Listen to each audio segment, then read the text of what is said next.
चलिए हम लेक्चर को शुरू करते हैं। पहला क्वेश्चन है, बांग्लादेश में गंगा को किस नाम से जाना जाता है?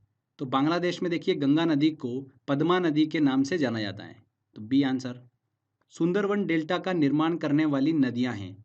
सुंदरवन डेल्टा का निर्माण करने वाली नदी कौन सी है? गंगा और ब्रह्मपुत्र नदी। गंगा और ब्रह्मपुत्र नदी जो है सुंदरवन डेल्टा का निर्माण करती हैं। विश्व का सबसे बड़ा नदी डेल्टा जो है वो कौन बनाती है? गंगा और ब्रह्मपुत्र बनाती है, जिसका नाम है सुंदरवन डेल्टा। इसका 2/3 हिस्सा जो है वो कहाँ पर है? बांग्लादेश में है। ठीक है। निम्न में से किस स्थान पर अलकनंदा तथा भागीरथी नदी का संगम होता है? तो फ्रेंड्स, अलकनंदा और भागीरथी नदी का संगम जो है वो किस स्थान पर होता है? देवप्रयाग में होता है। वेरी वेरी इंपॉर्टेंट क्वेश्चन है ये। देखिए कितनी बार एग्जाम में क्वेश्चन पूछा गया, बार बार रिपीट होता है, तो इस चीज़ को ध्यान रखिएगा। आपको मैंने बताया था कि अलकनंदा और पिंडार नदी जो है वो कहाँ पर मिलती हैं? कर्णप्रयाग में आकर मिलती हैं। ठीक है, कर्णप्रयाग में अलकनंदा और पिंडार नदी मिलती हैं। और अलकनंदा और मंदाकिनी नदी जो है वो कहाँ पर मिलती हैं? रुद्रप्रयाग में मिलती हैं। ठीक है। केदारनाथ मंदिर जो है वो किस नदी के तट पर स्थित है? मंदाकिनी नदी के तट पर स्थित है। और अलकनंदा नदी के तट पर स्थित है बद्रीनाथ का प्रसिद्ध मंदिर। चलिए अगला क्वेश्चन लेते हैं। वह नदी जो केदारनाथ से रुद्रप्रयाग के मध्य बहती हैं। तो केदारनाथ से रुद्रप्रयाग के मध्य बहती हैं और रुद्रप्रयाग में देखिए अलकनंदा नदी से आकर मिल जाती हैं। कौन सी नदी है वो? मंदाकिनी नदी। तो डी आंसर यहाँ पर सही होगा। निम्न में से किस नदी के तट पर बद्रीनाथ का प्रसिद्ध मंदिर स्थित है? अलकनंदा नदी के तट पर स्थित है बद्रीनाथ का प्रसिद्ध मंदिर। B answer. इनमें से कौन सी श्रेणी यमुना और सोन के मध्य जल विभाजक का कार्य करती है? देखिए फ्रेंड्स, सोन नदी जो है वो मध्य प्रदेश के अमरकंटक से निकलती हैं। ठीक है। और यमुना नदी जो है बहते हुए आती हैं और इन दोनों के बीच में कौन सी श्रेणी जो है वो जल विभाजक का कार्य करती हैं? कौन सी श्रेणी है वो? कैमूर की पहाड़ियाँ। कैमूर की पहाड़ियाँ जो है सोन और यमुना के बीच में जल विभाजक का कार्य करती हैं। तो यहाँ पर बी आंसर जो है वो सही होगा। मैंने आपको बताया था सोन नदी जो है पटना के निकट गंगा से मिलती हैं और यमुना नदी जो है इलाहाबाद में आकर गंगा से मिलती है। निम्न में से कौन सी नदी गंगा के बाएं से नहीं मिलती हैं? देखिए फ्रेंड्स, गंगा नदी इसके दाएं और बाएं से। ठीक है, मैंने आपको बताया था दाएं से कौन कौन सी मिलती हैं। यमुना नदी आकर मिलती हैं, सोन नदी आकर मिलती हैं और टोंस नदी आकर मिलती हैं। बाएं से कौन कौन मिलती है? गोमती नदी, गंडक नदी, घाघरा नदी और कोसी नदी। ये बाएं से आकर मिलती हैं। तो यहाँ पर क्या पूछा है कि बाएं से नहीं मिलती हैं। गोमती नदी मिलती हैं, घाघरा नदी भी मिलती हैं, कोसी नदी भी मिलती है। सोन नदी जो है वो बाएं से मिलती है। यमुना नदी, सोन नदी और टोंस नदी ये दाएं से आकर मिलती हैं। ओके, तो यहाँ पर डी आंसर जो है वो बिल्कुल सही होगा। बाएं से नहीं मिलती है सोन नदी। बेतवा नदी मिलती हैं। बेतवा नदी जो है देखिए मध्य प्रदेश के भोपाल के निकट से निकलती हैं बेतवा नदी और बहते हुए उत्तर प्रदेश में एंटर करती हैं और यमुना से जाकर मिल जाती हैं। यमुना नदी की सहायक नदी है बेतवा नदी। चंबल नदी, बेतवा नदी और केन नदी ये तीनों यमुना नदी की सहायक नदियाँ हैं। निम्न में से कौन सी नदी यमुना नदी से नहीं मिलती हैं? तो यमुना नदी से कौन सी नदी नहीं मिलती है? केन नदी मिलती है, बेतवा भी मिलती है, चंबल भी मिलती है। सोन नदी जो है वो गंगा नदी की सहायक नदी है, यमुना नदी की सहायक नदी नहीं है। तो यहाँ पर सी आंसर। नेक्स्ट क्वेश्चन लेते हैं। यमुना नदी का उद्गम स्थान है। यमुना नदी कहाँ से निकलती है? उत्तराखंड के बंदरपुर चोटी स्थित यमुनोत्री हिमानी से निकलती हैं। तो बंदरपुर चोटी से निकलती है यमुना नदी। C answer. निम्नलिखित में से कौन सी एक यमुना की सहायक नदी नहीं है? चंबल, केन, बेतवा, रामगंगा। रामगंगा जो है वो गंगा नदी की सहायक नदी है। गंगा नदी की एकमात्र सहायक नदी जिसका उद्गम मैदान से होता है। तो गंगा नदी की ऐसी कौन सी सहायक नदी है जिसका उद्गम मैदान से होता है? मैंने आपको बताया था गोमती नदी। गोमत ताल से इसका उद्गम होता है उत्तर प्रदेश के। तो बी आंसर यहाँ पर सही होगा। भागीरथी नदी निकलती है। भागीरथी नदी जो है वो गंगोत्री से 19 किलोमीटर दूर गोमुख से निकलती हैं। ठीक है फ्रेंड्स, तो इंपॉर्टेंट, भागीरथी नदी गोमुख से निकलती है। भारत में यरलुंग जंगबो नदी को किस नाम से जाना जाता है? यरलुंग जंगबो नदी, जिसे सांगपो नदी भी बोलते हैं तिब्बत में, उसे भारत में ब्रह्मपुत्र नदी के नाम से जाना जाता है। C answer. तिब्बत मानसरोवर झील के पास जिस नदी का स्रोत है वह है ब्रह्मपुत्र। बिल्कुल सही। सतलज का भी देखिए वही है, सिंधु का भी वही है। उपरोक्त सभी कथन जो है वो सही होंगे। D answer. नेक्स्ट क्वेश्चन लेते हैं। निम्नलिखित में कौन सी ब्रह्मपुत्र की सहायक नदी है? दिबांग नदी बिल्कुल है, कमेंग भी है, लोहित नदी जो इसे खून की नदी कहा जाता है वो भी ब्रह्मपुत्र की सहायक नदियां हैं। तो 1, 2, 3 तीनों आंसर जो है वो बिल्कुल सही होंगे, डी आंसर। तीनों जो है वो ब्रह्मपुत्र की सहायक नदी है। ब्रह्मपुत्र नदी तिब्बत में किस नाम से जानी जाती है? तिब्बत में देखिए ब्रह्मपुत्र को सांगपो के नाम से जाना जाता है। निम्नलिखित में कौन सी नदी अरुणाचल प्रदेश से होकर बहती है? बराक नदी, सुवनसिरी और लोहित। लोहित और सुवनसिरी नदी जो है वो अरुणाचल प्रदेश से होकर बहती हैं। बराक नदी जो है वो अरुणाचल प्रदेश से होकर नहीं बहती हैं। बराक नदी मणिपुर की पहाड़ियों से निकलती हैं, मणिपुर से मिजोरम में होते हुए असम में प्रवेश करती हैं और वहाँ से बांग्लादेश में चली जाती हैं। तो अरुणाचल प्रदेश से होकर नहीं बहती हैं ये, ठीक है। बराक नदी जो है वो मेघना नदी की सहायक नदी है।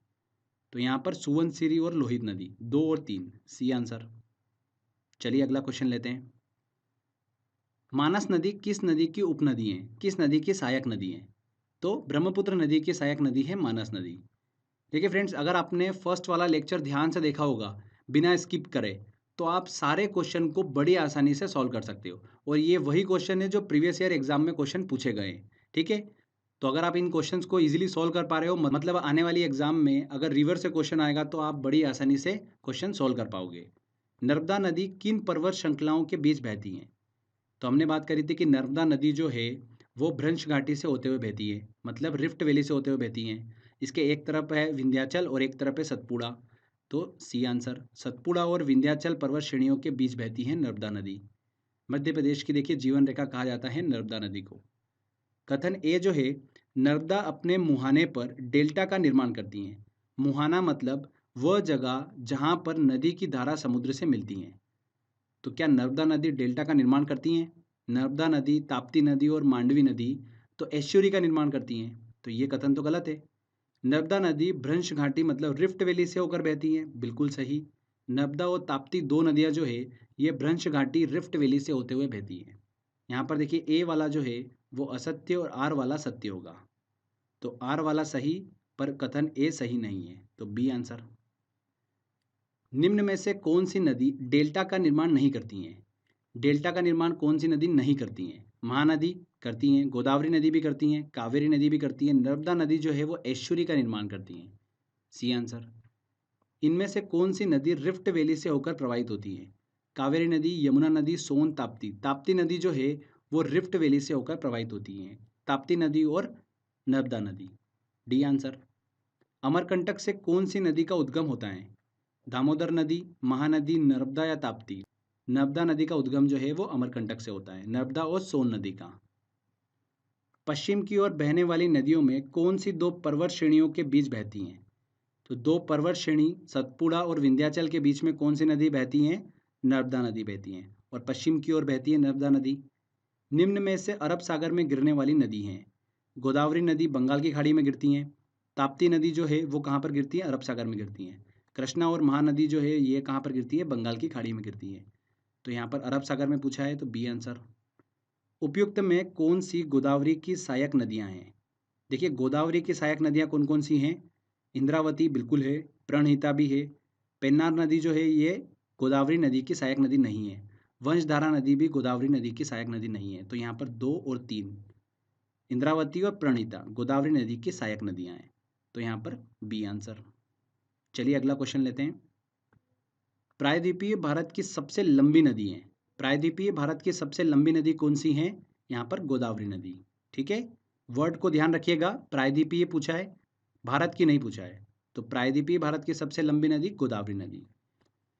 निम्न में से किस स्थान से भारत की दो महत्वपूर्ण नदियों का उद्गम होता है, जिससे एक उत्तर की ओर प्रवाहित होकर बंगाल की खाड़ी की ओर प्रवाहित होने वाली नदी से मिलती हैं और दूसरी पश्चिम की ओर बहते हुए अरब सागर में गिरती हैं? तो एक ऐसा स्थान जहाँ से दो नदियों का उद्गम होता है, एक उत्तर की ओर निकलती हैं और एक पश्चिम की ओर प्रवाहित होती हैं, ये जाकर कहाँ पर मिल जाती है? अरब सागर में। और ये नदी जो है जो उत्तर की ओर जा रही हैं वो बंगाल की खाड़ी में प्रवाहित होने वाली नदी के साथ में मिल जाती हैं। तो देखिए अमरकंटक से ध्यान रखिएगा फ्रेंड्स, दो नदी निकलती हैं। एक निकलती हैं देखिए नर्मदा नदी और एक निकलती है सोन नदी। सोन नदी जो है वो गंगा नदी के साथ मिल जाती है और गंगा नदी जाकर बंगाल की खाड़ी में गिर जाती है। तो यहाँ पर देखिए अमरकंटक जो होगा वो बिल्कुल सही होगा, ये आंसर। तेल नदी इनमें से किस नदी की सहायक नदी है? तेल नदी जो है वो महानदी की सहायक नदी है, ठीक है। उड़ीसा में बहती है महानदी तेल नदी की सहायक नदी है। कौन सी नदी उड़ीसा में अपना डेल्टा बनाती है? उड़ीसा में देखिए गोदावरी नदी, नर्मदा नदी, ताप्ती नदी, महानदी। कौन सी नदी बनाती है?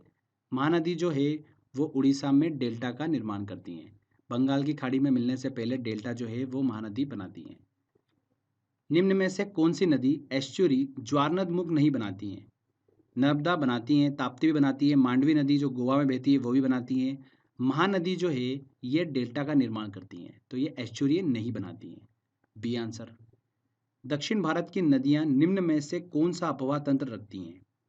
जो प्रायद्वीपीय नदियां जो होती है वो वृक्षनुमा अपवाह तंत्र को फॉलो करती हैं।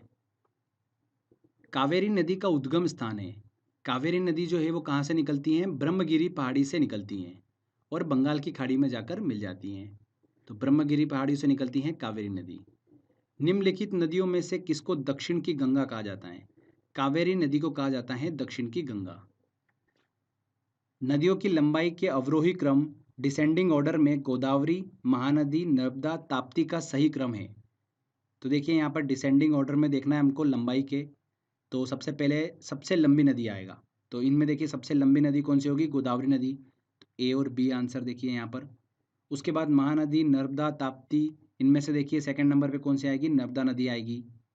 उसके बाद फिर महानदी आएगी और फिर ताप्ती नदी। तो यहाँ पर बी आंसर जो होगा वो बिल्कुल सही होगा। गोदावरी नदी, फिर नर्मदा नदी, फिर महानदी और फिर सबसे छोटी ताप्ती नदी। ठीक है, चलिए अगला क्वेश्चन लेते हैं। निम्नलिखित में कौन सी नदियाँ बंगाल की खाड़ी में गिरती हैं? गंगा, ब्रह्मपुत्र, गोदावरी। बंगाल की खाड़ी में गिरती हैं, बिल्कुल सही। महानदी कृष्णा, कावेरी, ये भी गिरती है।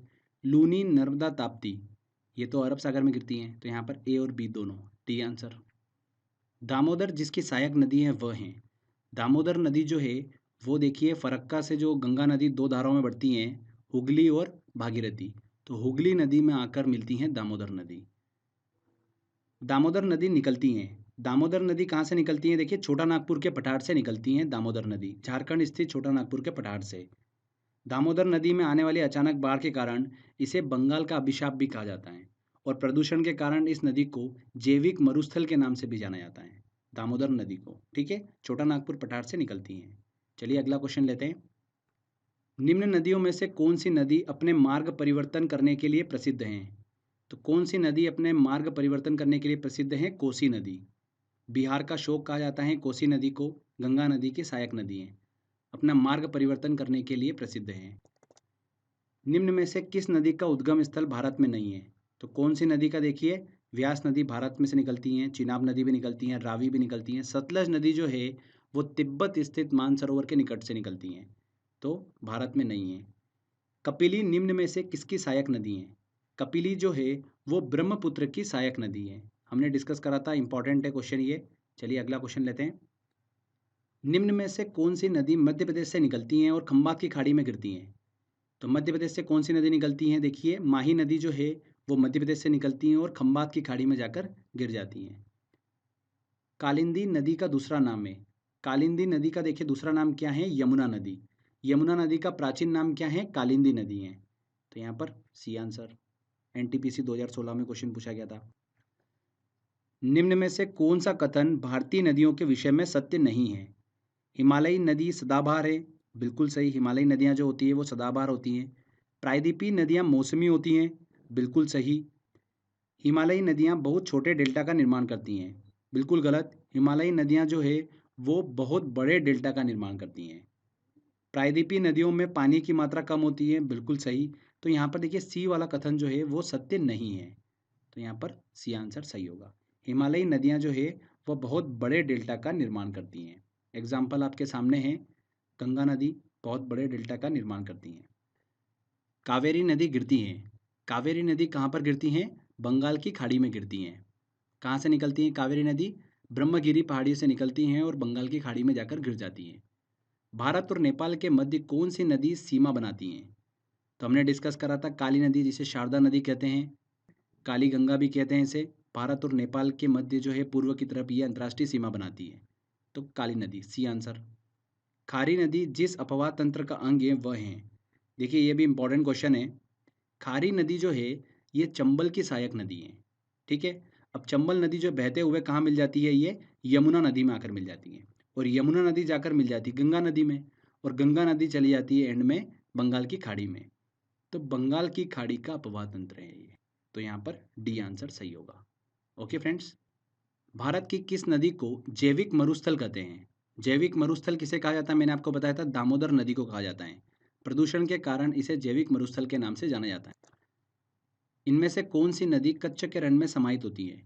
तो कच्छ के रण में विलुप्त होने वाली नदी कौन सी है? लूनी नदी। सॉल्ट रिवर के नाम से भी इसे जाना जाता है। ठीक है, अजमेर के पास देखिए अरावली श्रेणी से ये निकलती हैं और कच्छ के रण में विलुप्त हो जाती हैं। भारत में डेल्टा बनाने वाली नदियां हैं गंगा, महानदी, नर्मदा। नर्मदा नदी जो है वो एस्चुरी बनाती है, डेल्टा नहीं बनाती है। कृष्णा, गंगा, तापी। तापी नदी जो है ताप्ती नदी वो एस्चुरी बनाती है, डेल्टा नहीं बनाती है। कावेरी, गंगा, महानदी, बिल्कुल सही, सी आंसर सही होगा। कावेरी, गंगा और महानदी जो है वो डेल्टा बनाती है, तो यहाँ पर सी आंसर सही होगा। सूची 1 को सूची 2 से सुमेलित कीजिए। सूची 1 में देखिए नदियाँ दे रखी है और सूची 2 में सहायक नदियाँ। तो कृष्णा की देखिए सहायक नदी कौन सी है? भीमा नदी। ब्रह्मपुत्र की देखिए तीस्ता। गोदावरी की कौन सी है? इंद्रवती। और यमुना की कौन सी है? चंबल। तो यहाँ पर देखिए 4, 3, 2 और 1, मतलब बी आंसर जो होगा वो बिल्कुल सही होगा। नेक्स्ट क्वेश्चन लेते हैं। सूची 1 को सूची 2 से सुमेलित करना है। उद्गम क्षेत्र दे रखा है और नदी दे रखी है। तो ब्रह्मगिरी पहाड़ी से कौन सी नदी निकलती है? कावेरी नदी निकलती है। वेरीनाग स्रोत से क्या निकलती है? झेलम नदी निकलती है। महाबलेश्वर से निकलती है कृष्णा नदी, और छोटा नागपुर के पठार से निकलती है स्वर्णरेखा नदी। तो यहाँ पर 1, 2, 3, 4, तो यहाँ पर बी वाला आंसर जो होगा वो सही होगा। इस तरीके से एग्जाम में क्वेश्चन बहुत पूछे जाते हैं, क्योंकि यहाँ पर देखिए पूरी तरीके से आपका टेस्ट हो जाता है। ओके, तो अगर आपने अच्छे से थ्योरी सेक्शन अगर कवर कर रखा होगा तो बहुत ईजी होगा आपके लिए ऐसे क्वेश्चन सॉल्व करना। चलिए नेक्स्ट क्वेश्चन की तरफ चलते हैं। सुंदरवन डेल्टा का निर्माण करने वाली नदियां हैं। सुंदरवन डेल्टा का निर्माण करने वाली नदियां कौन सी है? गंगा और ब्रह्मपुत्र। इंदौर के समीप स्थित जानापाव पहाड़ी स्रोत हैं। तो जानापाव पहाड़ी से देखिए कौन सी नदी निकलती हैं? चंबल नदी निकलती है, बी आंसर। गंगा नदी के किनारे सबसे बड़ा शहर है।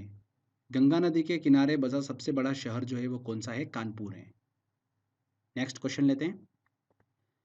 इनमें से किस नदी में विश्व का सबसे बड़ा नदी द्वीप, वर्ल्ड लार्जेस्ट रिवर आइलैंड जो है माजुली, वो स्थित है?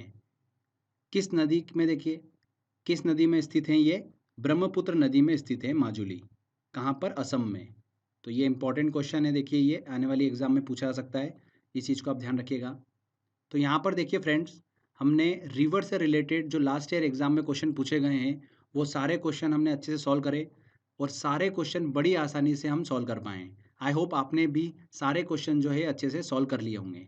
ठीक है, तो कमेंट करके ज़रूर बताइएगा कि आपने देखिए कितने क्वेश्चन जो है वो